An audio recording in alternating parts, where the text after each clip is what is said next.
welcome to Talkin That Maventalk. I am excited to share with you today 7 quick ways to add more joy into your life. You will frequently hear me talking about joy. Joy, right, versus happiness. Joy is sustainable. Happiness can come and go, but joy is not based on our circumstances. It's not based on our feelings.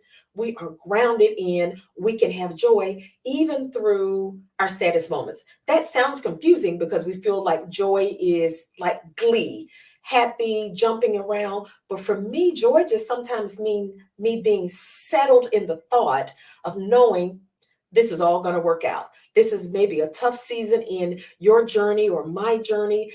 Maybe things are not going as we planned them, not how we wrote them in our calendar or scheduled them on our Google pop up. But here's what I want you to know: you can still have joy, even in the midst of craziness going on around you. So today I'm going to share with you 7 ways to add more joy into your life. So the first one is carve out time for solitude time to write a joy list. Listen, when I say 7 ways to add joy, can you think of right off the top of your head ways or things, activities that bring you joy? When I got ready to give you this list, I had to take a moment and figure out what brings me joy and just sit down for a moment and write that. Again, don't be discouraged if you can't immediately think of 3 things or 5 things. That's why number one is take some solitude time and figure out what your joy list is. So that's number one. Number two, engage in something you like. How often are we doing things that, listen, we have to do them because we got to live, we got to take care of requirements and bills and all of these things. But what are some things that you love, you actually like doing, and how often are you not doing those things? For example, maybe you love painting. But when's the last time you painted? When was the last time? Maybe it's a nice long bubble bath. I take that. Sign me up for that daily. Maybe it's just sitting and reading your favorite type of book.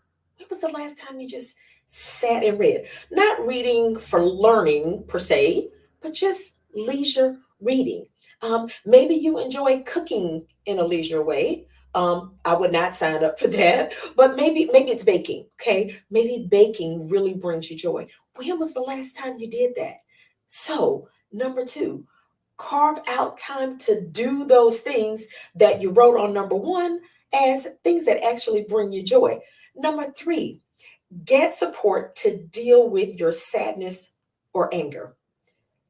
Now you go, well, how is that going to bring me joy? Maybe the work itself is not going to bring you joy, but the end result of that is you will have joy. But here is the truth: we oftentimes go through things in life that are painful. They do make us sad and they do make us feel angry, and we feel like our joy has left the building. That's real. Okay. So if you need to connect with a counselor, a therapist, a good friend, whatever it looks like for you to work through the thing that's been stealing your joy. Maybe it is sadness. Maybe it is grief. Maybe it is just pure anger. You felt like you were done wrong and you want to get revenge, right? Work through those things that are stealing your joy so that you can get back to joy. You can get back there, okay? No shame in that. And again, even if you need some help with that, nobody says that you have to write it on Facebook or, buy a plane and fly it through the sky. That's your business, okay?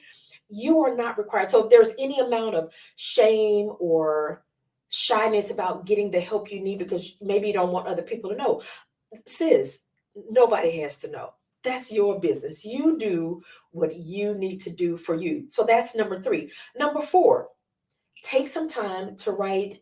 Listen, writing handwritten notes, it's kind of a lost art, but it's so rewarding, right? So maybe you can write a gratitude note to a couple of good friends. Maybe it's a mentor. Maybe it's someone you've been mentoring. Maybe you're the mentee. A simple gratitude note handwritten by you to that person. That's going to bring you joy. And imagine how you're going to light up someone else's day when they receive that in the mail. Like, yeah, do it the long way. Write it out, put it in an envelope, put a stamp on that thing, send it in the mail. And when someone goes to the mailbox and open up a gratitude note from you, they're going to receive joy. And when they call or text or email to thank you, that's going to be just a little bit of extra joy on top of what you already received from when you wrote it. That was number 4. Number 5, connect spiritually. I say spiritually because whatever your spiritual belief is, I'm a believer. I believe in Jesus. That's my spiritual connection. And so when I feel like uh, I call it ungrounded, not feeling very centered, what I start with is my spiritual connection and go back to that and spend some quiet time in meditation or prayer. Again, whatever your thing is that gets you connected back to that spiritual connection, that always brings me some joy because I get to be reminded in those moments that I don't have to be, nor can I be. That's the fallacy that we feel like we have to be in control of everything, or that we're actually controlling a whole lot of things. When in reality, we know we're not, right? We're responsible for certain things and all of that. But as far as managing, running the whole big wide world, we don't have a lot of control in that. Okay. So connecting back spiritually, like I said, for me, that kind of just recenters and grounds me again when I feel like my joy is being reduced or stolen by something, or I'm just having a hard time connecting back to my joy in that moment or in that day or in that season. One of the first things I think about, let me just spend a little bit of time getting spiritually reconnected so that I can just kind of feel grounded. So that was number 5. Number 6, get active. If you follow me on Instagram predominantly, you'll see that there's some workout videos that I've dropped in between there. Although I work out consistently, I'm not giving you a video every time I work out. Girl, I'm just trying to get through that thing, okay? But I do want you to know that being active is a part of my everyday lifestyle. I'm not a person that's big on working out to lose 20 pounds because I got a reunion or somebody's wedding, a class reunion. So I don't like extreme forms of things like that. That's my rule. You do it how you need to do. I like to be just consistent, chipping away and staying consistent at that thing throughout each week. Now, does that mean I don't have lags here and there? I do, but it is a part of my consistent lifestyle. Okay. And just because you might fall off something for a day or two, I have to miss, life throws some changes in there. Having that activity, whatever it is that you love, again, it's going to be easier for you to maintain being active when you're doing something you enjoy. I actually like strength training. I do that with my personal trainer 3 days a week. I like that. If you like cycling, if you like swimming, if you like kickboxing, if you like yoga, Pilates, whatever your thing is, Maven, do that thing consistently so you can mark it as this is an active part of my lifestyle. Okay. That really helps us kind of get those endorphins going in a natural way, right? And that can help increase that joy also.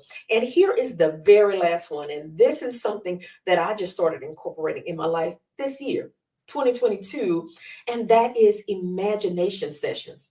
You're like, maybe Myra, what is that?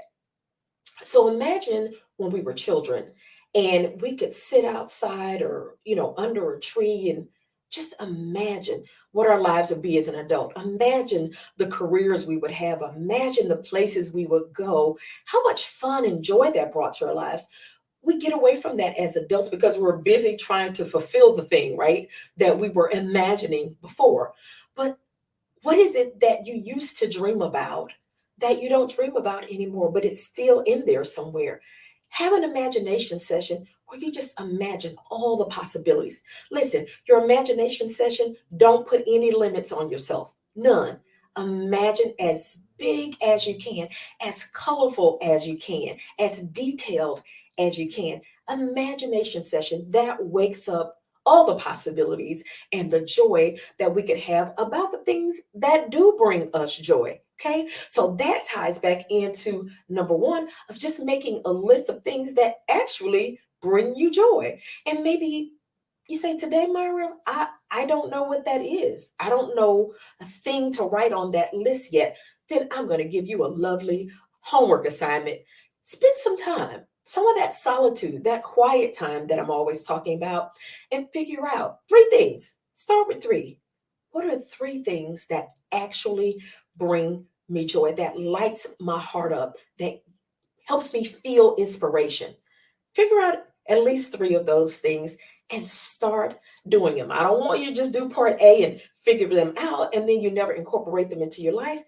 Add those into your life. So I hope you enjoyed 7 ways to add more joy into your life. And notice, none of the things that I suggested to you cost you money, at least not for the things we talked about here. Maybe if you imagined flying to taking an international 2-month vacation, that's going to cost you some money at some point. But just the imagination of it, that is absolutely free. So dig into ways that bring you joy. I shared with you 7 ways that bring me joy. That's just an inspiration for you to get digging into yours. Now, that's all I have for you. But here's what I want you to know. I want you to continue about your day or your evening or whatever it is and do your BAM thing. In our community, we call BAM bust a move. Talk with you soon. Bye bye.